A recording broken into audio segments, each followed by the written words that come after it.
When Michael had announced that you were going to be running, he had said that he had hoped that you'd be able to make some of your mistakes kind of out of the spotlight. How much attention has this NASCAR? That's worked well. Yeah, exactly. And I was wondering how much, how much has there been attention and focus on this effort? And also, can you talk about the decision to do the X Games and nationwide double, and if you had any hesitation doing that? Because it's, I'm assuming ESPN is going to be showing you virtually every lap in that race in Indianapolis.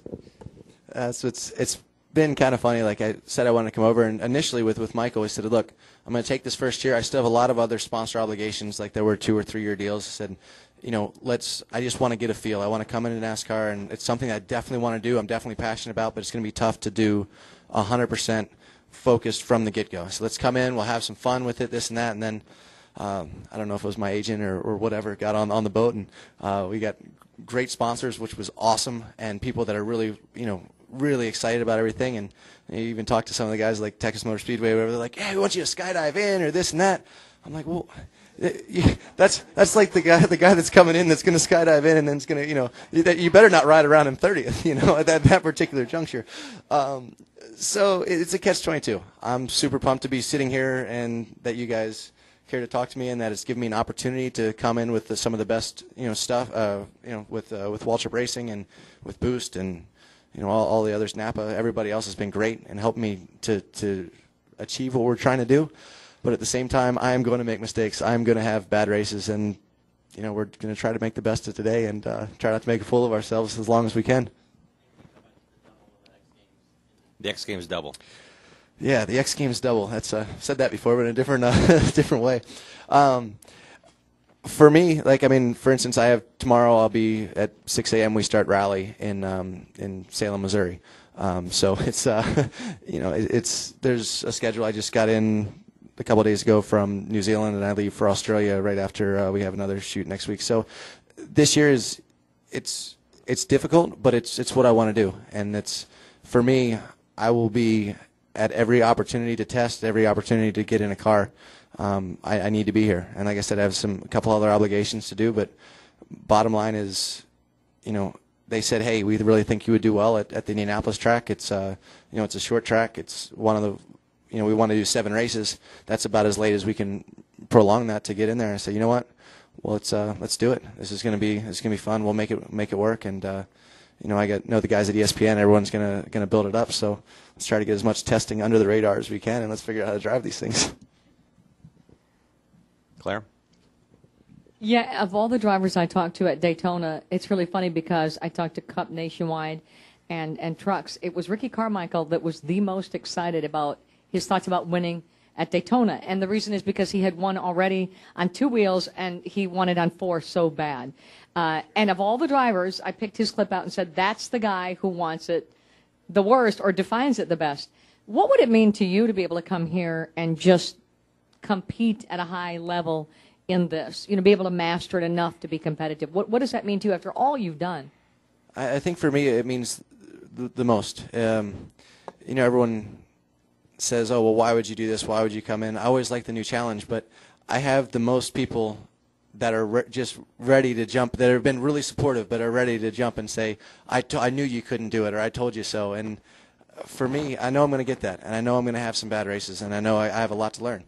But for me, I've always done the best when in the worst scenarios. If I had a broken wrist and I did it doing something I wasn't supposed to do, when I showed up to that race, I had my best race that I've ever had in motocross or this and that. And I think that's, a lot of people are saying, like everything, you're not focused enough, you're not doing this enough, you're not. I said, okay. Every night when I go to sleep, I dream about winning some races. I dream about NASCAR, and I think that's, hopefully in the next 2 years, it's going to show through. Who do you feel said you can't do it? The guys you run with on the other side, or the NASCAR fans who don't know you, or the media? Who would be saying that they don't think you can do it? It's either one way or the other. People are either thinking I'm going to come in and instantly be able to drive really well, which it might be worse after 2 or 3 races. They're like, oh man, this guy sucks, but or they're the opposite, and they're like, well, look, just because you did this, don't think you can just come in here with all this sponsorship and all whatever and just be instantly good at this sport. You're gonna fail, and you're gonna be it's gonna be miserable. But for me, I shouldn't say either way, because I definitely in my heart and in my passion to do the best that we can and to get competitive in these sports. But for me, it means a lot to go out there and to have fun. And I think that the opportunity, and everyone that says in motocross or says whatever, oh, why would you do that? If they had the opportunity in a heartbeat, they would do this and they would give it a shot. So, for me, given the opportunity, I'm not going to let it slip by. What are some of the differences that you found racing on 2 wheels and now on 4 here in NASCAR? Crashing doesn't hurt quite as bad. No, sorry, that's bad. The biggest difference on 2 wheels to 4 wheels is that on 2 wheels, your body is the balance of the car. If it's pushing, if it's if you got oversteer, understeer, whatever, you just adjust your body. With the car, you're locked in, so you gotta you can play with the balance through the pedals.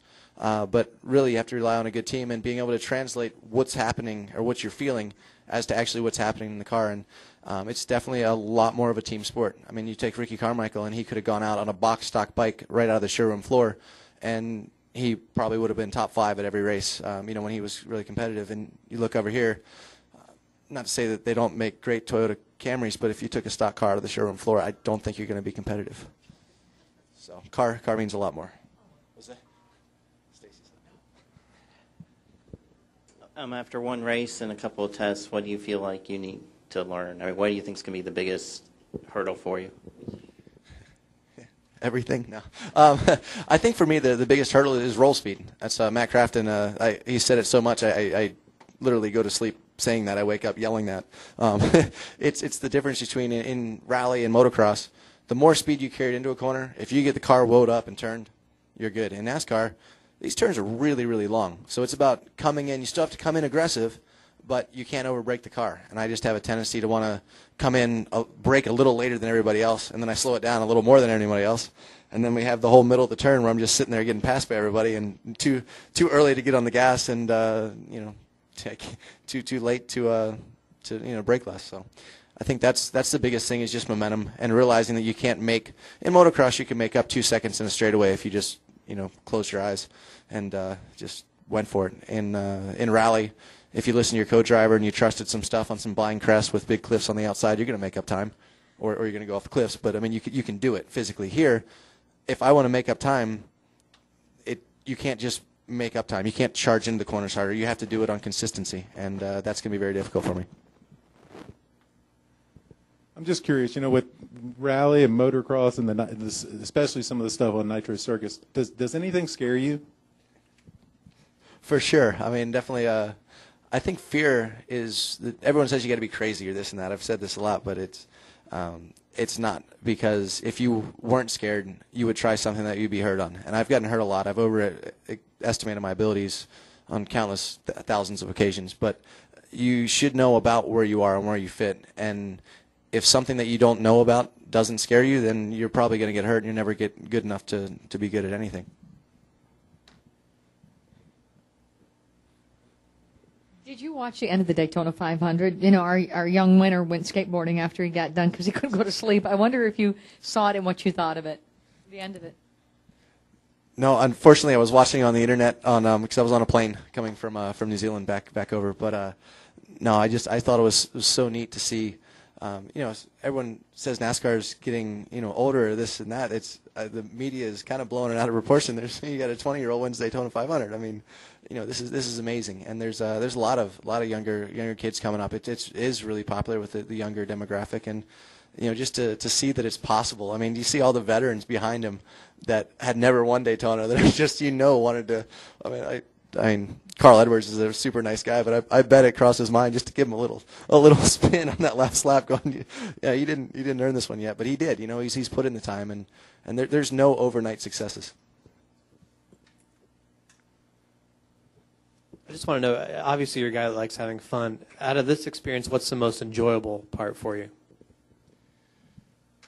For me, the most enjoyable part is driving the car and learning something new that I don't know about. I mean, with motocross, I could get on the bike and I could be off for a year. I come back and it feels like an extension of my body. I automatically know where to be, where to adjust. Even if I'm not the best, like it it's just natural. In a car, I'm coming in the corner and I'm like, it's pushing. What do I do? And that hesitation is the difference between the guys that are the best and the guys that aren't. But for me now, every time I get in the car, I learn something. Every time someone talks, I pick something up. Every time anything's going on, it's exciting. It's new. It's a challenge. And I think that challenge is what's the most fun for me. You've mentioned Ricky Carmichael a couple of times, and I know we talked to him a couple of weeks ago, and I couldn't figure out still whether you guys are friends or enemies or frenemies or what. What are you? I mean, what's your relationship with him, and would it mean something to you if you beat him in a stock car event? Yes. I think that would honestly.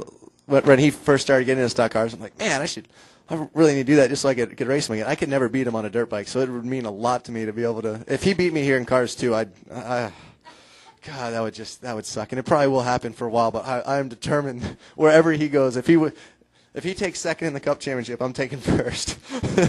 But I mean, Carmichael, honestly, I have so much respect for the guy. He is really the greatest of all time in motocross, and we were on the same team for a while with Suzuki. He was a guy that was so focused, and he was a machine. You wouldn't notice it by looking at him now, but probably the best athlete I've ever met in my entire life. And it was just that kind of rivalry that every time we did hit, and usually it was me trying to knock him down, but for some reason he was like a weeble wobble. It just couldn't happen. Like short dude weighed 150 pounds, and I fell down every time I hit him, but the crowd always just booed him. So we got together all the time, and the crowd was always on my side. So that probably didn't help our relationship, but he's been awesome to me and really been great, especially since I started coming on NASCAR. He's just really gone out of his way to to kind of just help me or just talk to me or whatever. So it's kind of been cool. It's been had a friendship again with a guy that was a good friend and a hero and an arch rival. So it's kind of cool. Friend of me. Before we turn you loose, your NASCAR Nationwide Series debut is in Indianapolis. What's your next NASCAR event between now and then? I think we're doing was it Richmond, I believe, is the next race. So looking forward to that for sure. And then it's really cool for me. Richmond's really close to my home. I haven't been able to do a lot of stuff that's close for my friends and family to come out. So with NASCAR being on the East Coast, that's another thing that's really exciting for me. I was actually on the plane ride back already. So. Well, I wish you well in that NASCAR East Series race in Richmond. Have fun today in the West Series. Thank you, guys. Really appreciate everything.